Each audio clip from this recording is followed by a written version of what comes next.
is the Mindset Athlete Podcast, and I'm your host, James Roberts. I'm a two-time Paralympian and owner of James Robert Fitness, which is an online training, nutrition, and mindset coaching business. First of all, I'd like to thank Lauren Williams for suggesting this quote to the show. An athlete is a mindset. It's how you prepare, think, and execute. Not because of some elite status or physical stature. Anybody can be an athlete. By Chris Harth.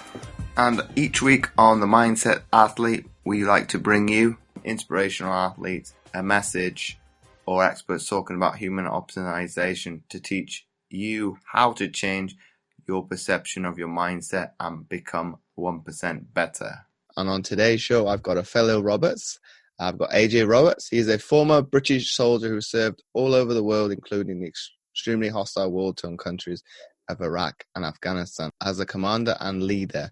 After 15 years in the military, AJ now coaches people from all different countries and backgrounds in their personal development journey by massively improving their health, fitness, confidence, and mindset. AJ also delivers key leadership and management training to corporations and management within companies all over the UK in order to improve the organization's efficiency and productivity. His latest product is his new popular podcast called The Best Version of You, where he hosts inspirational guests who are what he describes as ordinary people doing extraordinary things. So welcome on to the show, AJ. How you doing, mate? Absolute pleasure to finally be on the show. I know we've been trying to nail this down for some time. Thanks for introducing the podcast, which obviously you were only on just a few weeks ago. So cheers for that. And beyond the introduction I gave you, AJ, is there any nuggets that I alluded to? I guess sort of like the main, what you mean from that intro that you just done then? Or anything that you wanted to share with the audience? Well, I mean, from the intro itself, start us off with all the way back. I was in the military 15 years.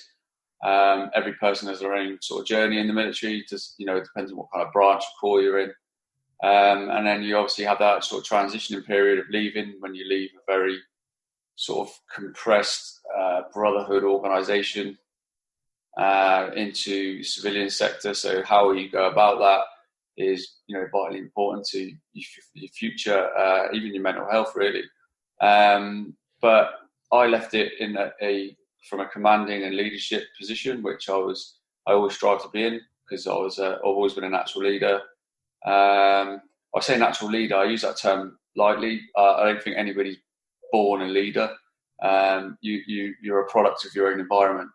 If you're the environment you've been brought up in. So I become a leader by being the oldest of four boys. So it was so kind of naturally forced upon me whilst my mum and dad went out, putting food on the table and stuff. So that then sort of transpired into, doing well in sport and captaining sports teams and all that kind of stuff. And anybody who can relate to that will know that when you're in those positions, it's great. That responsibility is great. You thrive off it, and it makes you go from strength to strength. And depending on what kind of leader you become, because there's so many different types, that all very much is in regard to, what experiences you have, what your day-to-day role is, who you work with, what tasks you do, and that could be any sector that you're in. So in terms of, I say nuggets, the podcast, for example, and the title, The Best Version of You, the title come around. My wife actually chose it because she said it's something that I'm constantly saying all the time, as in, being the best version of stuff. And I say it to my kids all the time, like, I don't mean like get up in the morning and try and break world records. That's just silly. I mean, sort of analysing your day and then saying like, just a sentence or it can just be a small decision you can do better like the next day. It only has to be that small. But as soon as you start getting into that mindset of being that little bit better all the time, the things you can achieve and opportunities that come your way are endless. But where does that mantra come from then? What, as in being the best version of yourself? Yeah.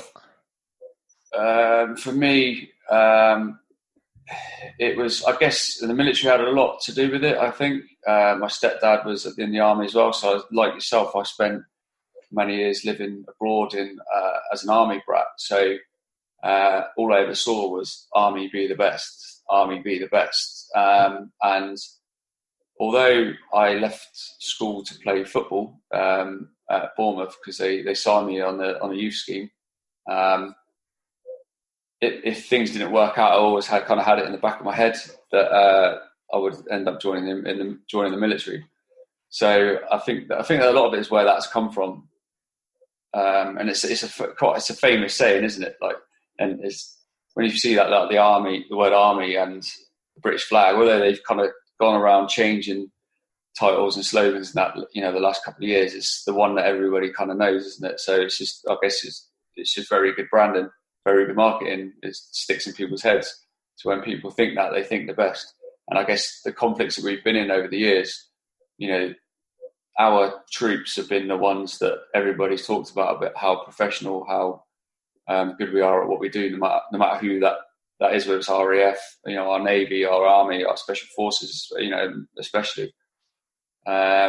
So I think that's a lot of it's where it's come from. Also, I think when you've got sort of friendly competition, I think that helps. I think that helps you evolve into becoming like the best version of yourself, because you've got like friendly competition around everywhere. For me, it was like my brother down from me. He was very competitive against me, so I kind of always made sure I was that little extra bit better, but in a good way, to be the role model, if you know what I mean. To in essence guide him to be better. And especially when we talk about football, I was obviously very good at football, and he wanted to be better. So he wanted to be, because he's always 2.5 years younger than me, and is always going to be 2.5 years younger than me. But when he was like hitting 14, for example, he wanted to be better at 14 than what I was. So I guess by giving him that sort of that focus as well, it was good, because it kind of rolled downhill into my family, like my brothers, and it still does now, which is really great. My brother's now UK Special Forces, so so it just goes to show that that it works. But obviously, AJ, you alluded to the misfortune of not making it at Bournemouth.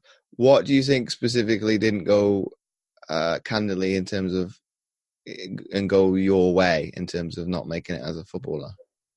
It was purely injury, and well, I guess if it was to happen now, I think I would have been all right, given the fact that they're a lot more well funded. They're obviously a Premiership team now, and they've got like top world class staff there all the way through. I'm not saying like physios and that weren't any good when I was there, but I injured myself playing, just as it was a kick around actually on a Sunday night.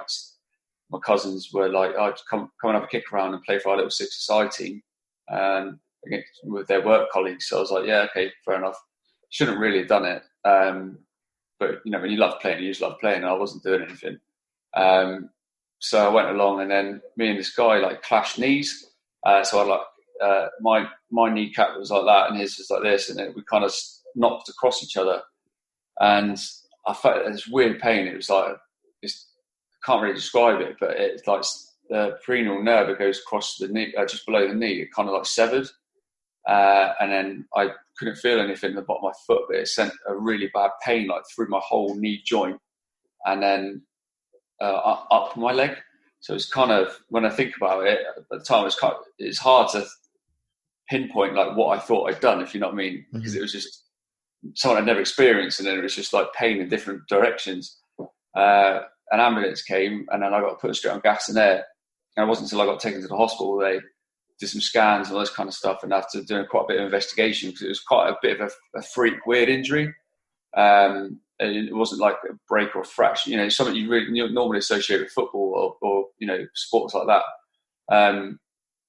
I was going back to training, and they were quite annoyed with me that I'd injured myself not playing football with them. That kind of blew over. So I was concentrating on physio and trying to get back to full speed. But then it was, even after 2 months, I still couldn't feel my big toe properly in my foot. And because I was at that point in the youth training scheme where they can just, happens all over the country, and other clubs, they just let people go, don't they? Just literally like that. And that's kind of got to that crunch point. I was pushing for them to give me more time, but obviously with them being lower down in the leagues at the time, and they weren't as well funded, and there was other kids knocking on the door that were really good as well. They just said, sorry, Mr. Roberts, your time with us is done. I wish you all the best. And it was devastating, because I only ever saw myself being a professional football player. That's all I ever did, wanted to do.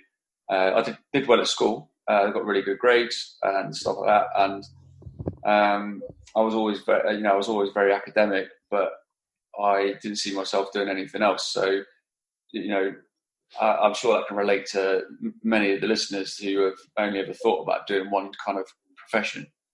When suddenly you lose everything, if you know what I mean. So some people, can literally go off the rails with it, and they turn to, drink, drugs, and everything else like that, because it's such a big pill to swallow.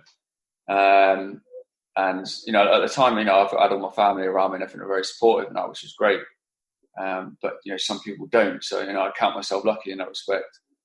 And it took myself a little while to come to terms with it all and pick myself up and move on and go on to pastures new.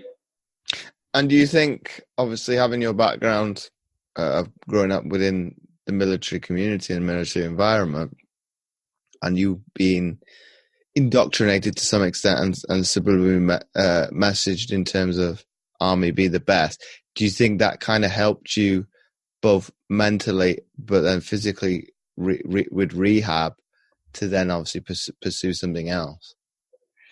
Yeah, I mean, I kind of went through the rehab stage and worked on getting myself fit for me, really. And I didn't sort of when I got let go by boss, didn't immediately go and join the army. I had a bit of a gap in between where I was trying to kind of find myself, I guess, and work out, what if I can't play football, what else can I do?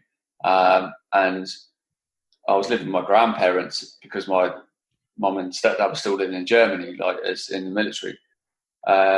So I was kind of, it wasn't like I could just get loads of advice off them. They were in their 70s and stuff like that. And, the pace of the world just accelerated, doesn't it, through the internet age, .com age, and everything else gone with it. So they were kind of couldn't really say, yeah, go do this, go do that. Their advice was quite kind of old school. They're very much in that era where, you need to go to work to get a job, to put food on the table, to pay your mortgage. And when your mortgage is paid off, well, you've won at life. But it's, we know that's not the case. But so I had to kind of spend some time trying to find out what I wanted to do. So I was kind of going from dead-end job to dead-end job, really. I started hanging around with the wrong crowds as well. I moved into a shared house because I was earning just some money. And I wanted just that bit of freedom, not having to be in at 11 o'clock so my nan and granny could turn the alarm on. They could go to bed. So I moved into a shared house, but then, as some young people do, you mix in with the wrong crowds, and, a few house parties later, you're drinking too much and you're getting involved with the wrong people and stuff like that. And that's when I kind of decided, I need to do something in my life. And that's where I actually, it was peeing it down with rain when I jumped into the careers office to kind of get out of it, because it was absolutely smashing it down. And while I stood there waiting for ages, I kind of looked in, and I was like, I'll go in and have a nosy, what's there to lose? And then I walked out, signed up to the army. So yeah. I mean, the weather did me the biggest favour I could have asked for, really. What was the reaction of your family, though, by you making that decision? I didn't actually tell them until I'd done the selection. So I'd done all the paperwork and applied obviously the army, and then they say like, yeah, you do this little uh, uh, arithmetic test and all this kind of stuff online, which kind of tells you like what you can apply for. It tests like a bit of everything, sort of language, algebra, like what's kind of called a barb test. And based off what your GCSE results are and all that kind of stuff, they put that together and then they come up with this big list of what you can apply for in the army. So once I'd done that, I originally applied to join the parachute regiment because I was like, elite soldiers, and I'd always heard a lot about them, and I thought like, I've never jumped out of a plane, it could be awesome. And I've seen a lot on TV and stuff like that. I was like, yeah, this is awesome. So I went for the paras originally, but then I went on selection, passed selection, it was fine. And that's when I got a letter to say when my basic training start date was. So that's when I told my family I'd be off. So I didn't want to go on joining the army and then something come up and it didn't work out. But when I said to my stepdad I was joining the parachute regiment, he basically told me he was going to fill me in. He basically said, like, in his big, angry Scottish voice, don't be stupid. You've got far too good GCSE results and you're far too academic to join the cannon fodder, as he referred to them as. Even though we all know that, they're elite troops and that. But he said, you've got to think about the long game. And if you go and join the Royal Engineers, you can get yourself a trade. You can then go airborne engineers if you really want to. You still got like some good qualifications out of it. So if things don't work out in the military or you decide to leave, you can fall back on a good recognisable trade on the civvy street, at least to give you a good foundation for getting out. So I took his advice and joined the Royal Engineers instead. But why does obviously that biasness come into the parachute regiment? I could understand the infantry because that's what infantry has always been. It's you send them in first. Take a big loss and then go, and then the rest come in. Yeah, I guess the paras in people's eyes, or like people who are already serving, like my stepdad was, that it's just seen as airborne infantry. Obviously, but they just jump into 10 miles from the target, and then they advance to battle from about 10 miles away. But you don't walk away. You get that robustness. You're surrounded by like other fit lads, and you're surrounded by other guys who want to really better themselves all the time. And so that type of mentality is good to be around. But I guess from his experience with them in the military, they were renowned for always scrapping with each other, like smashing the town up, an older shot, and people being in a lot of trouble and stuff like that. So I thought he obviously didn't want me to go down that route. It was my choice at the end of the day, but at the end he was just advising me in a good way, really, because it did work out for me. Like, so by going in the Royal Engineers, because I did get a lot of good qualifications out of it, a lot of sport and travel and everything else like that. So that's a good thing about something like the Engineers is you can get different postings like all over the world, whereas the parachute regiment usually are just based in either Colchester or Aldershot or wherever they seem to be, like as a not just as a regiment together all the time. It's very similar to the infantry units do. They tend to recruit from like certain areas, and then they tend to stay in one place for a long time.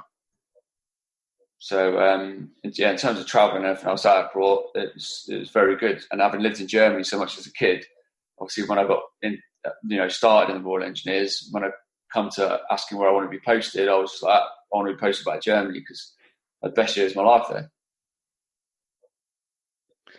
But obviously, as it has gone, did you ever have any regrets to not having you? Well, I won't call it your first choice, but because originally that'd been your decision to go into the parachute regiment, but listening to and heeding other people's advice and taking on board that information, you had a different course.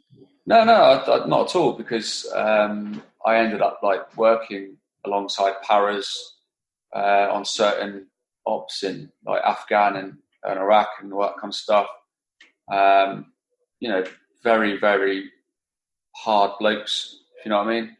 But at the same time, I guess being in the Engineers, when you do ops with these kind of units, you do the same job as them for that period of time, but you also always add in that extra bit of value, that extra bit of academic value to them for something like, it could be like an obstacle crossing, so you need to get like across there. Right, how are we going to do it? Ask the engineer. So that, obviously we'll come up with a plan, and that's what we're renowned for: obstacle crossing and blowing shit up. So it is building bridges and blowing shit up. That's what we're always renowned for. Like, so you can never go anywhere without engineers there, because you can never cross anything or blow something up to move it out of the way.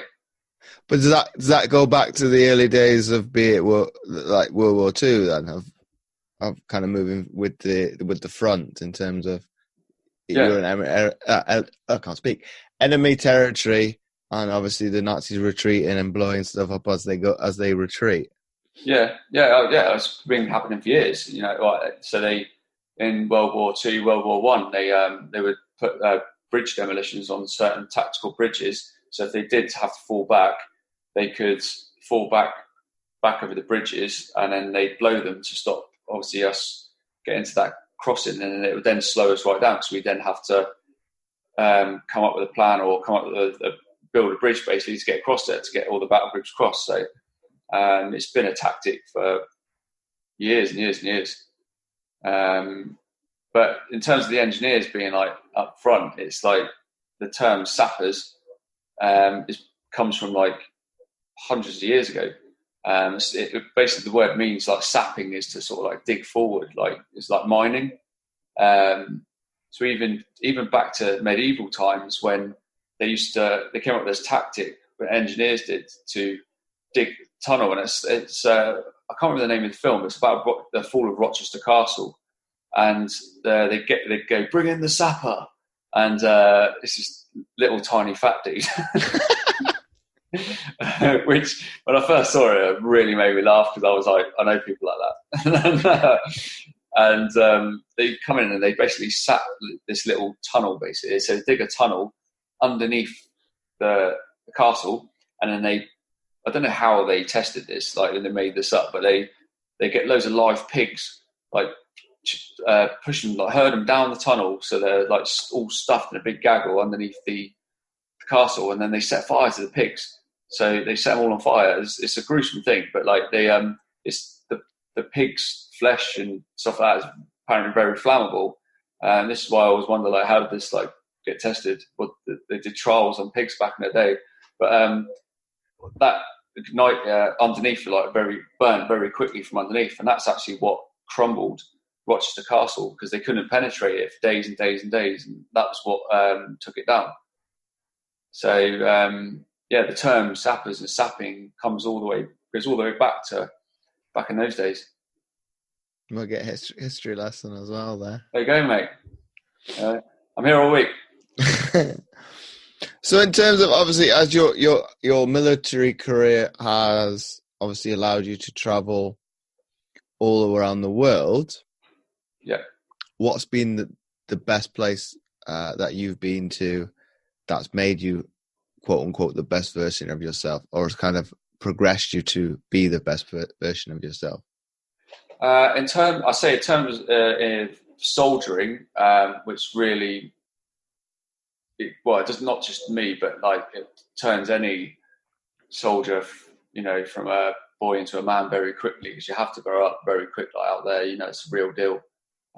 It's very kinetic, and it makes a difference where you come home alive. If you just go out there with a shit attitude, and you haven't got your wits about you, you don't stay switched on, you're not focused on the job. Every time you walk out, bad things happen. So as a commander, obviously you're in charge of, like, not only your own life, but you're responsible for the lives of all, sort of 10 to 12 guys, depending on what you're doing. And also, like, I did a lot of attachments with me, and I take my best 2 guys with me when we got attached to, like, special forces units and stuff like that. So we were doing, like, explosive entry into buildings, and then we go in, and the special forces lads would go in and, like, do what we needed to do. So all that kind of stuff was like, yeah, this is amazing. I'm doing what I joined to do. you're getting everything out of it that you want to do as a soldier. So like when you say like the best place, I'd say that Afghanistan tours was the best place in terms of bringing the best out of me, and really honing in on like raw leadership skills and stuff like that, because that's when I really found my leadership style as well. But in terms of the best place I've been, which is just every single part of the day was amazing, was I went on a course to Brunei, and it was like a jungle course, but the reason why it was all jungle was because we got taught how to do ground sign awareness, so how to see stuff in the ground, and the jungle is like the hardest terrain in the world to do that. So you start off from like soft sand where you can clearly see there's like footprints in there, and the makeup of footprints, you learn all about that, and like what the average distance is between heel to heel, all this is really good. And then you go from there to like grass and everything else like that. So the idea is that when you're in theatre like Afghan and stuff like that, you can see disturbed ground and potentially save lives, because there could be an IED in there or something like that, a device. But during the course, we got to do some advanced training, and you could go off and basically you can go on the piss in Miri in Malaysia, which I chose to do, but I didn't go like on the beer the whole time. I actually phoned up the local company and went out diving, and I ended up going diving out in the South China Sea, Indian Ocean, which was absolutely amazing. It's beautiful, and I swam with whale sharks, and I think it was so majestic, and I was like, man, I'm getting paid for this. This is amazing. And it's like so many other things in the military, like the adventure training that I've done over the years has been phenomenal. I've sailed up the east coast of Denmark, all the way across to Helsingborg in Sweden, and then finished in Copenhagen Island. And each day we stopped off, there was a festival, and it was just like, you just couldn't make it up. It was amazing. And I've been skiing in the Rockies, rock climbing in the Rockies, skiing in Bavaria, like skiing from Germany into Austria, and then getting to the bottom and you just ski straight into a bar. And it's all that kind of stuff you do in the military that some people sometimes forget about. But I'd say, yeah, those two in different ways, definitely the best places I've been. But obviously you brought a poignant one in terms of being in the, I'll call it a theatre because you know what I'm talking about, in terms of that. How do you personally, or how did you personally have that disattachment from being in a conflict zone to having your family back home? How did you kind of be a different two different people? What, as in like 1 minute I'm a sort of commander on the ground, and then when I phone my family at night, it's it can be quite difficult, because obviously you don't want your missus worrying at home. Whenever there was a death or serious injury out there, there was a complete communications blackout, so nobody could ever phone home and stuff like that. So, one day I could be like, yeah, I'll definitely phone you tonight, babe, but then an hour later, there'd be a blackout because someone's been killed. So the reason why they do that is so that nobody can just message someone on Facebook or tell someone at home what's happened, who's died, and their family find out from somebody else, or see it on social media or something. So it's very important that it's done that way. So if they don't hear from you, obviously, and you've got no way of communicating with them, it can be a little distressing for them. But as the tours go on, they kind of understand. But at the same time, they're like, oh, he's not writing what's gone on, because they know that you're in a very hostile place. And then there was times when I was in the middle of serious, horrible incidents out there, which will live with me for the rest of my life.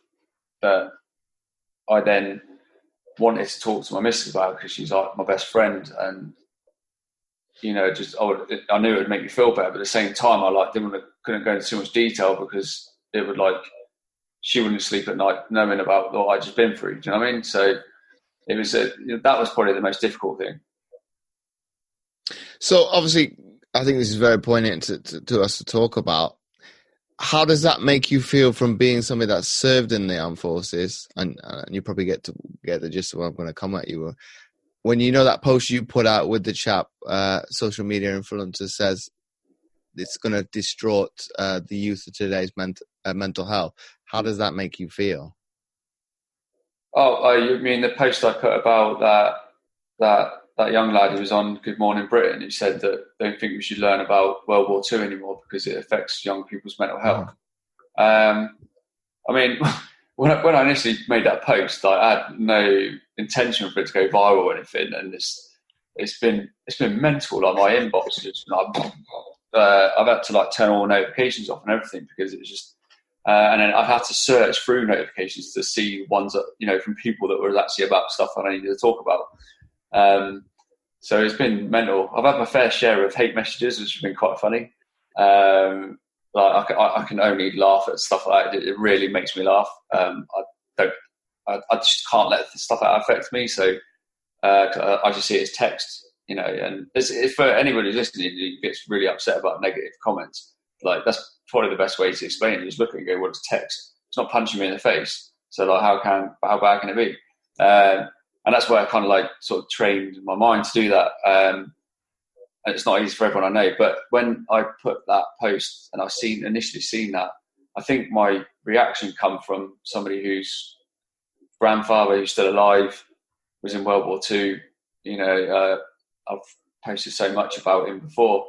He was the second man on Juno Beach, captured the tallest man in the German forces in France. He's quite a famous guy. And when you hear people like that, and thinking, what annoyed me a little bit was how people didn't read the post properly, and then I was getting messages saying like, "Oh, how can I tarnish young people with the same brush?" and all this kind of stuff. When clearly I wasn't. I was talking about him as an individual. Because I know loads of 22-year-olds who are fantastic soldiers, who are fantastic sportsmen, who are going on to be doctors and, who are teachers and stuff like that. So clearly not talking about his age group. I was talking about him as an individual. And what my beef was the fact that people like that guy are all over social media calling themselves influencers. Now, influencers is a big word. And how you influence someone, well, if you're going to call yourself an influencer, you're going to get judged on what information and content you're putting out there, because that's how you're going to influence people.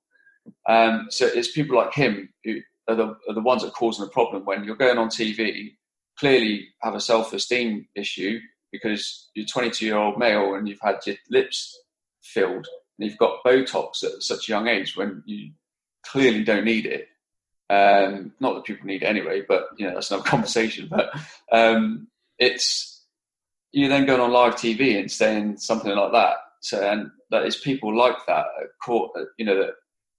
that promoting having things done to your face at 22 years old. That is half the reason why we've got so many mental health problems in our society at the moment, because of certain things like that on social media.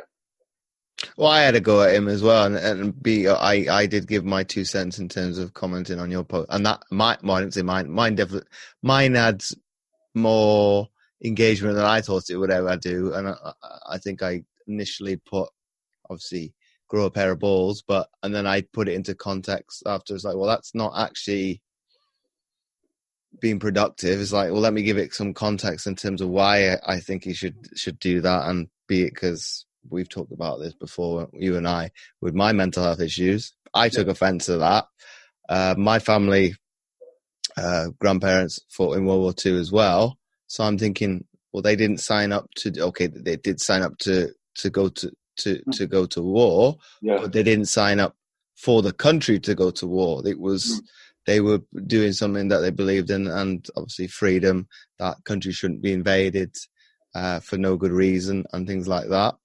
So I'm thinking it's a smack in the face of not just my family, your family, people listening, thinking, okay, he's maybe not had anybody, or you would hope not, because that's kind of spitting on somebody's grave to a certain extent, based on it's going to affect somebody's mental health. Yeah, be it your grandfather, my uncle's still alive, who who landed on one of the Normandy beach. They won't talk about it because of obviously that's the way they were brought up. You're seen and not heard. To a certain extent, you're the same with going in a conflict with Afghanistan. You don't want to kind of get people to imagine the atrocities, the horrors that you've seen firsthand. That's mental health. And I kind of wanted to give my 2 cents in terms of, because I did it as an episode on my show the day of Remembrance Day, and kind of like, well, it's kind of, you're trying to, I know some people within the comments said it's trying to get famous. It's like, because you're being controversial, but you're thinking, like you said, with the influencer perspective, you're not giving everybody the entirety of the facts. That's your opinion. You're entitled to your opinion, but that influence, some people are going to side with. It's like, oh, I don't like history, so if I can jump on that bandwagon as well, it's going to give me justification to do it. But I think where I came from, and kind of wrap it up into the conclusion, is we had those wars for a reason. It was to be more specifically the Great War. The First World War was to be the end of all wars. Okay, that didn't happen. But I think as a society and a human race, we've not learned from past things. And if we do, to go to the extent that he's talking about, why did they sacrifice their lives? Yeah, no, I totally agree. And again, the reason that I go back to the 2 contrasts between him and the guy, the 22-year-old Lieutenant Reynolds that I posted about, who were the same age. They didn't like UK didn't, or Britain didn't start a fight with anybody. We went to defend democracy, and that's what we've always done. And it's because of that he's got the chance to sit on Good Morning Britain and, give his opinion, which is like absolutely fine. And he has the luxury to do so. But it wasn't just what he said. It was the fact that he sits there calling on TV, calling himself an influencer. And the things he's trying to influence on people who are mainly kids at the age of mine is half the reason. That's the problem of mental health right there. Not learning about what happened in World War II. It's going on Instagram, posting loads of stuff about having Botox and this and that, and fake this and fake that, rather than being the real you. It's everything completely opposite of being the real you. And that's the problem that I and many hundreds of people have on the internet with these people that at the minute. And it's not just that age group. It's people who have been celebrities a long time, but are, obviously strapped for a bit of cash, so they're just promoting anything. Because the power of social media, you can get your message out to, hundreds of thousands of followers. And again, like we could sit here all day talking about what problems there are with social media. The good things about social media is what good people are using it for.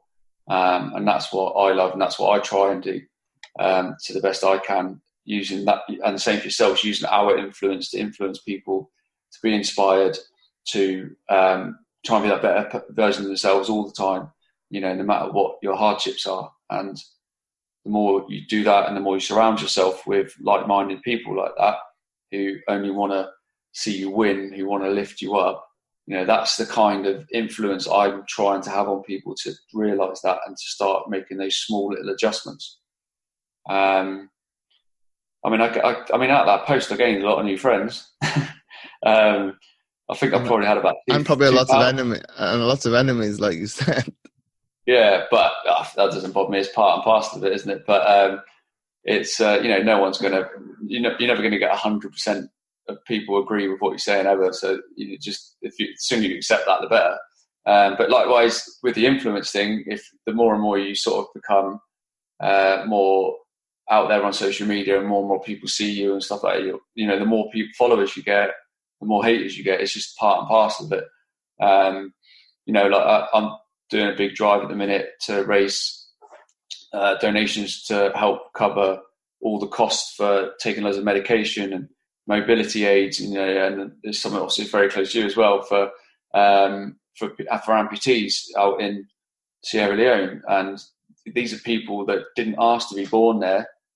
I get people going like, "What are you doing that for? Charity starts at home," and all this stuff. I'm like, well, if you got all 4 limbs, you seem to be right. You've got social media clearly because you're commenting on this thing. I'm going to help people who have absolutely nothing but have been butchered by terrorism and greed. That's what the difference is, my friend. And so that's what I'm doing at the moment. And even though I'm doing what I think is a very, very good thing and bringing hope to a lot of people, I still get people saying like, "Oh, you're only doing it for your own profile and stuff like that." It's quite amusing. I've even had somebody set up a fake account on Twitter and pretend that they're somebody I know, trying to call me out and say loads of bad things about me and like stuff that's just loads of rubbish. And I don't know who that person is behind that account. But that's part and parcel of, like, I guess I can't see it ever stopping. Jordan Wiley, who was on my podcast not so long ago. He's at Channel 4's Hunted, and he's just got a book that's come out called Running Dangerously. He's run through the three most hostile countries in the world, and he's raised over £1 million for Frontline Children, which is a charity it's all for children in war-torn countries. He's had to go to the police because he's had such bad trolling on him from random people. It's a sad world we live in that respect. It is. Whether or not it'll eventually be weeded out, I doubt it. So that's why I kind of like, just again, going back to what I said before, I'm like, it's just text. Like, how bad is it really? Well, the argument for that, AJ, is in terms of the bullying campaigns of social media, so generally social media perspective. Yes. Obviously, we're coming from the generation of sticks and stones may hurt you, but names will never hurt you. And I'm thinking, well, from a perspective that you can never switch it off, it's always going to be there. But I think, obviously, you and I are coming from a place or a bubble of positivity, so we can kind of weed through that. It's like, well, you're the one with the inferiority complex, not me. I'm okay. I can accept myself for who I am. Obviously, when you're a teenager, you're trying to find yourself, so nobody is any different from that in terms of trying to find their identity and where they fit within society. And that's just somebody preying on it. It's because they are not comfortable with their insecurities. Oh, okay, that doesn't give food for thought for somebody suffering with being bullying, but that would probably be their argument. It's like, well, the physical abuse would probably be slightly easy because that would stop to some extent. Obviously, at the school gates, maybe they might chase you home, etc., and you get a kicking. Whereas with having access to the internet 24/7, they can bully you however much as they want, and you can't really. Well, you can turn it off. You could always turn your internet access off and not look at it, or get rid of the phone. But that's a different. Yeah, and it's each case is different for every single kid. My own son had messages in the past where kids have soon changed their tune. It's just seems to have been the way they feel about themselves, and not so much the bullying side of it. 9 times out of 10, and I guarantee every single person listening will relate to this, that they've put a nice post on Facebook or Instagram at some point, and someone's just commented something negative, and you first you ask yourself, oh, why have you even wrote that? But the way I see it now, when I see stuff like that, I'm like, I feel sorry for them, because they're obviously hating themselves so much that they're not doing what you're doing, and it's a jealousy thing, it is, and they really want to do what you're doing and what you have, and what experiences you're doing and the friends you have, all that kind of stuff, but they're not willing to put in the work. That's all it is, the majority of the time. And I think if people listening if they relate to that, I guarantee you guys that is what it is. And you don't need to rise to it. I even have good friends that comments, sarky, needless comments on good stuff because it makes them feel good for about 10 seconds.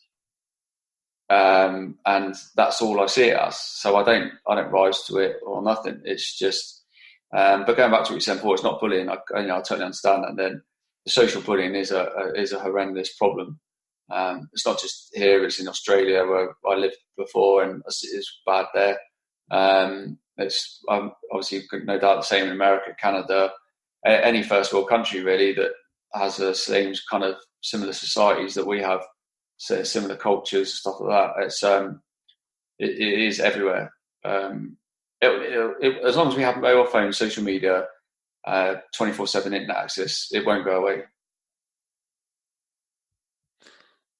Well, I don't know how you stem the curve of that. Obviously, education, but and I think probably to a certain extent, like you say, your mantra, best version of yourself. It's not a competitive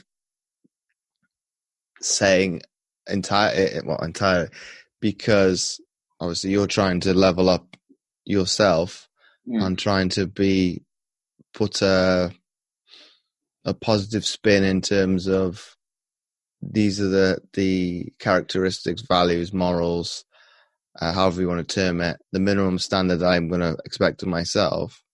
And if I fall short of that, that's not acceptable. And I think if we can do that as a society, you probably would curtail some of that. You're not going to get rid of it completely, because if we just bring up the football the other night, somebody getting booed just because they were on the other side of the argument, and he's the one that technically got attacked, and he's getting abuse.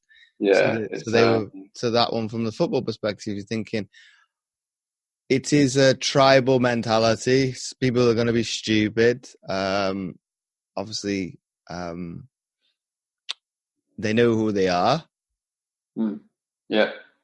And in terms of being probably not reprimanded, but being called out on it on television, I think probably the next day, the more logical ones are going to think, well, maybe I shouldn't have done that the other night. And whereas some will probably not think about an eyelid. It's like, well, that's me. I'm not going to change. Yeah. I mean, it's people are the way they are, and again, that all goes back to the people. People are generally the people they are because of their inner circle and the environment that they've been brought up in.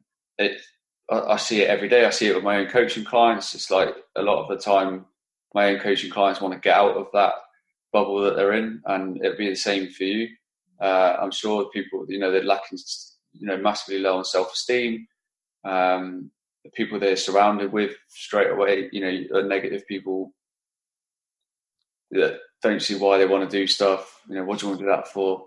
Why do you want to do this? Again, because they're not doing it. It's and everybody has circles like that, and that's why we do what we do in terms of flushing out the negativity straight away, making our inner circle strong, only surrounding ourselves with people who will lift us up, who are cleverer than us, because you can always learn from, and that's what we, you, we try and educate these people on this kind of stuff and why it's important to do that and to make those changes. But can't coach everyone. Unfortunately we can't. But going back to that's why I have a Facebook group, why I have my podcast, why I'm pretty much on every single platform, because the kind of content I'm trying to get out there is very much along those lines. And the more people who can see that and absorb that and sit and actually think about it and even hopefully implement it, the better.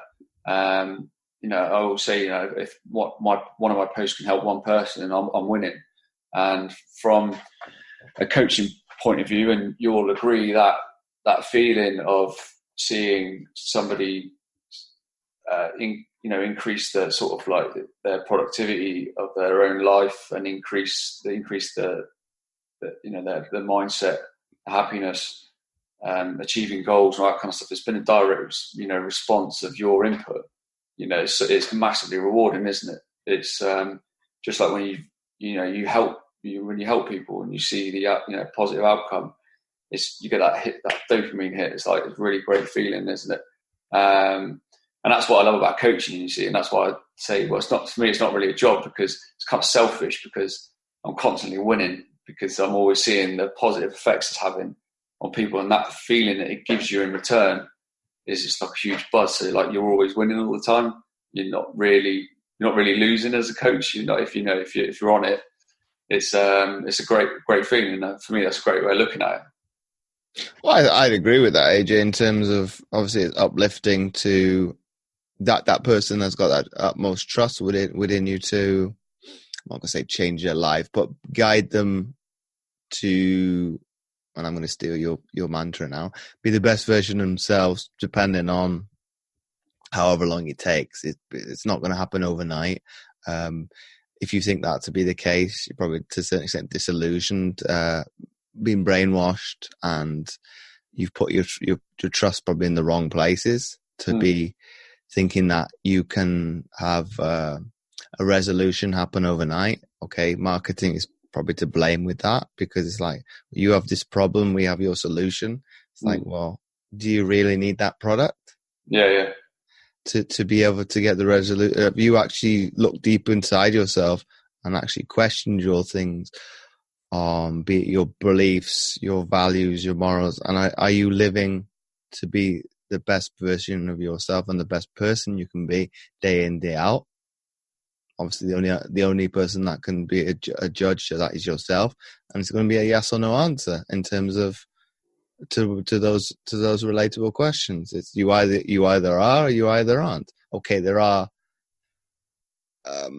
ways in which you could probably reflect a little bit more in terms of, how can I improve a little bit better? I'm doing something well. How can I do it better?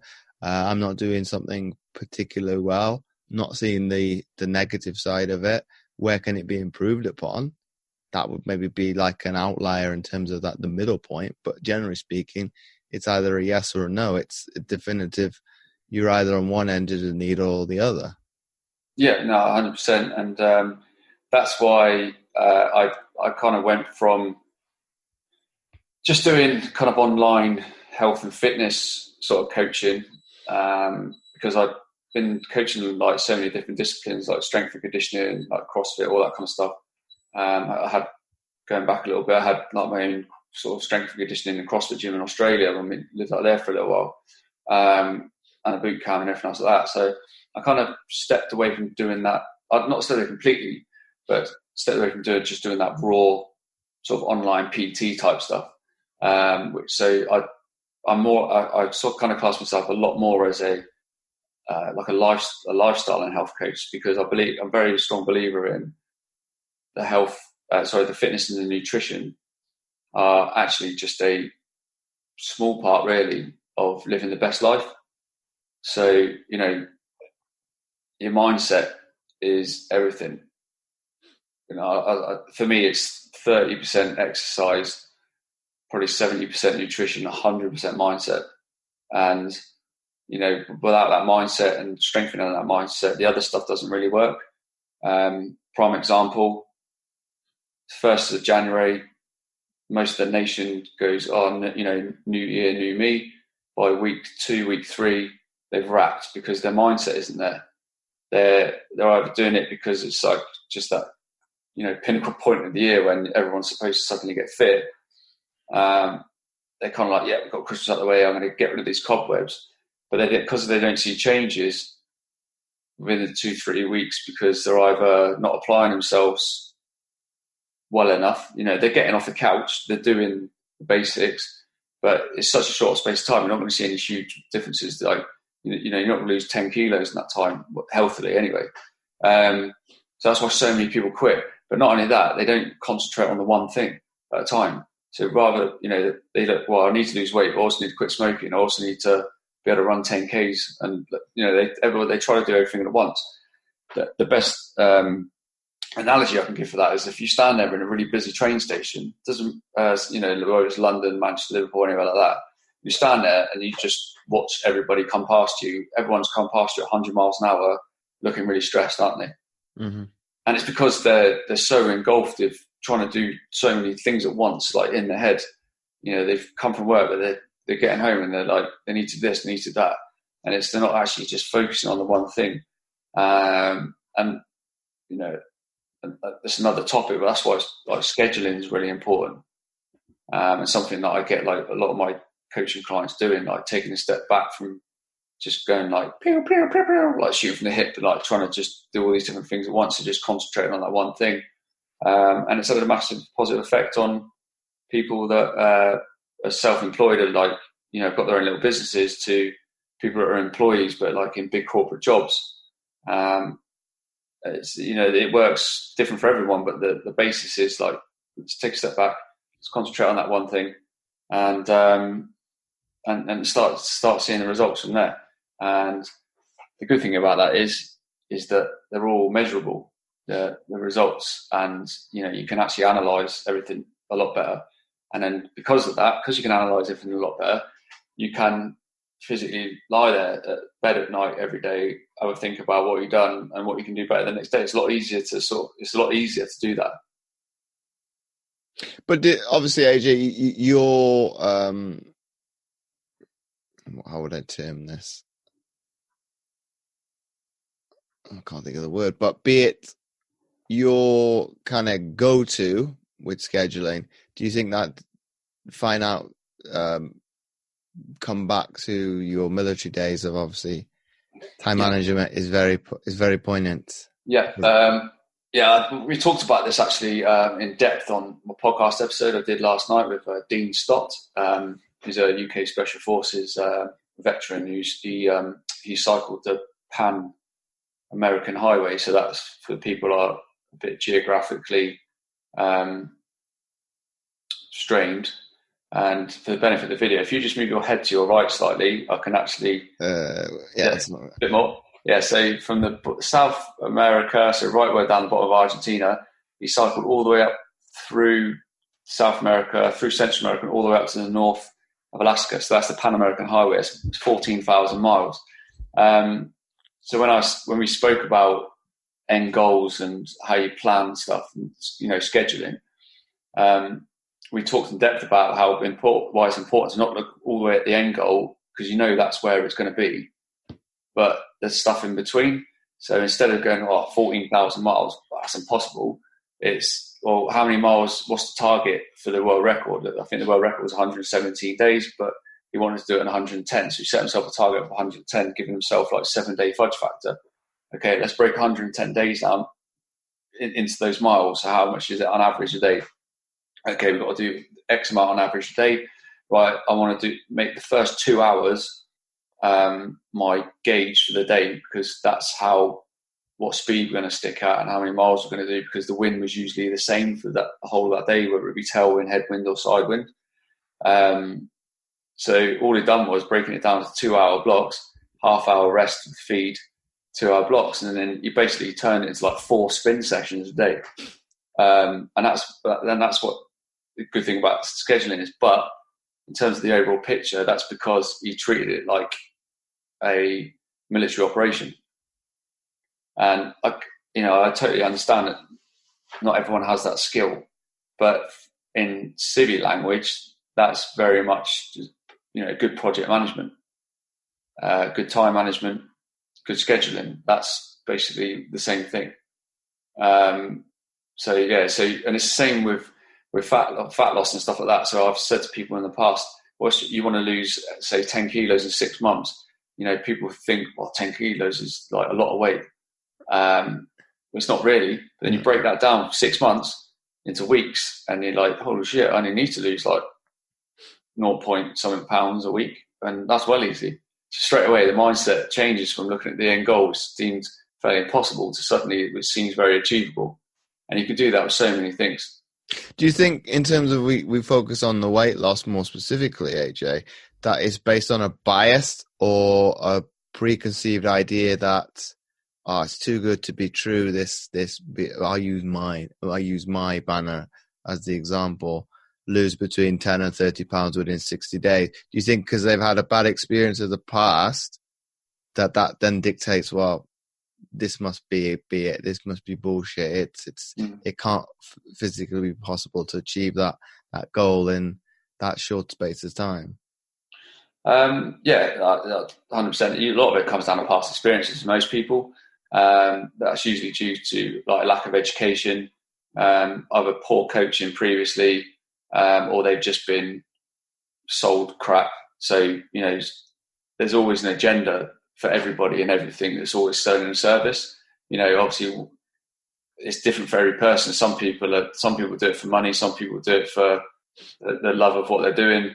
And then, some people obviously do it for both, because I think if you love what you're doing, the money will just come anyway, because you're providing really good value.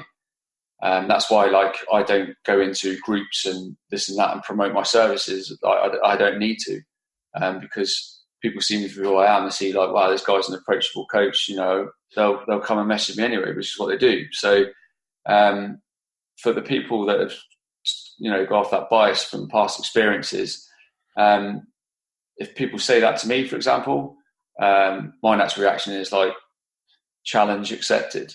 And any other good coach would that want to take that on. So that's why I don't vet what clients I take on now, but I'm not too picky, but I want to work with people who want to work hard, set, big realistic goals, but are also prepared to turn into the person they need to be to achieve them goals. Not people who just want to be told literally absolutely everything what to do. That, coaching is not telling people, teaching people, it's showing them like how to do it and what they need to do to achieve their goals. You know what I mean? Rather than being sort of like told you need to do this at this time, you need to eat this at this time. That's not teaching them anything, because they're not actually learning. They're not doing it themselves. So that's usually where people's bad experiences have come from. There's so much rubbish out there, Herbalife and isogenics and juice pluses and all these kind of things where people are, overnight health and wellness coaches, who have pushed so many things down people's throats in the past again as well. And people have suddenly seen pictures of people losing all this weight, and again, they want it. But they've got to remember that every single individual is different. And again, not just in weight loss, confidence, self-esteem, any type of goal, people have got to remember that, like, you can only ever be you. And that other person you're looking at Instagram with like rock solid abs can never be you, and you cannot be them. Well, they're not like that 365 days a year, so they are not doing themselves or anybody a favor by saying realistically you can look like this. And I quiz somebody on the downsides of being like that, and obviously it's social media likes to show that the good side of it. Okay, let me probe you on, and he was honest, Mario Tomic, in terms of, well, these are the downsides of it, of being at between 6 and 8% body fat. I think, well, no. Yeah. I might have wished for it, but after speaking to you, no, thank you. Yeah, no, 100%. And I work quite closely with somebody who wants to go on stage and wants to do a show, just say that he's done one. And I've got good friends that have done the exact same thing. They've like absolutely smashed themselves just so they can get on stage and say that they've done it. They've not really got much intention of carrying on doing it. It's just like a personal goal they've had for such a long time. But the dedication and discipline, hats off, bravo. Mm-hmm. But it completely takes over your life to the point where, you can't go for a pint with your mates on a Friday just to have a catch up and stuff like that. Because of the calories, you're starving yourself with carbs. Like half the guys that I've spoke to that have done it have ended up with at least one hospital visit where they've collapsed just out of nowhere because they've starved themselves of carbs in that like a week before a show. Same with cover models that do photo shoots. They get so dehydrated and stuff like that because they look veinier.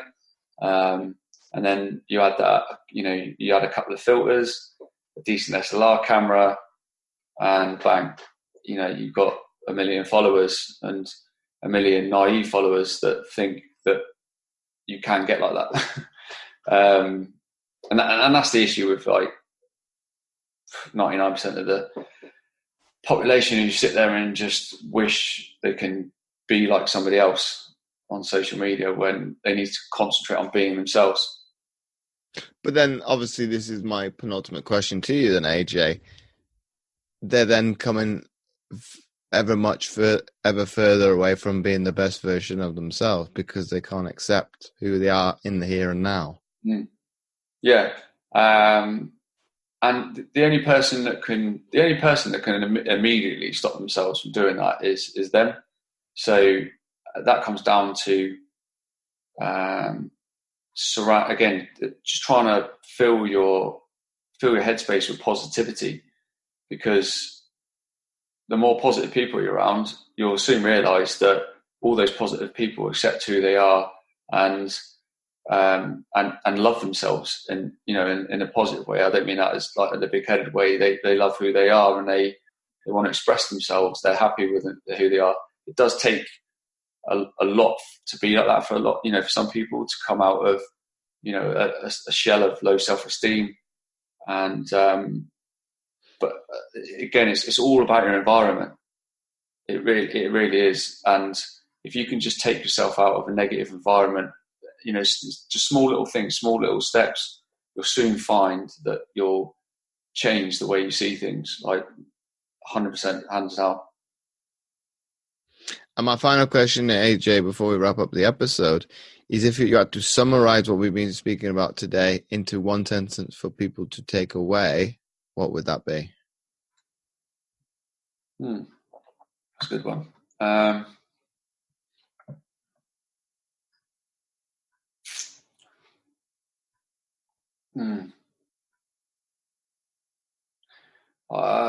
I'd say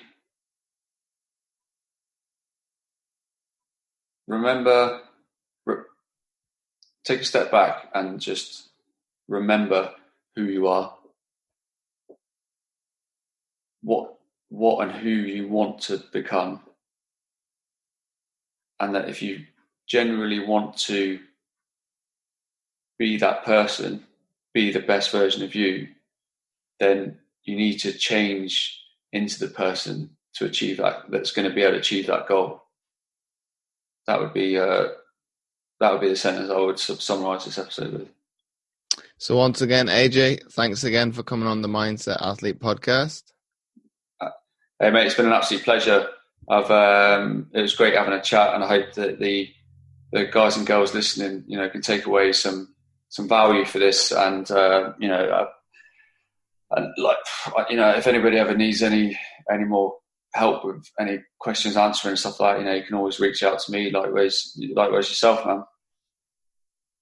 So it's been my absolute pleasure, and I have faith that they will do. Yeah, awesome, mate. And guys, thanks for having me. If you like this episode, please do share it with your friends, and do let AJ and I know what you've thought of the episode by tagging us over on Instagram at AJ Roberts Coaching and at James O Roberts 11. And again, you can do the same on Twitter and Facebook. And if you had any questions, don't hesitate to shoot them over as well. And finally, don't forget to check out his podcast, The Best Version of You.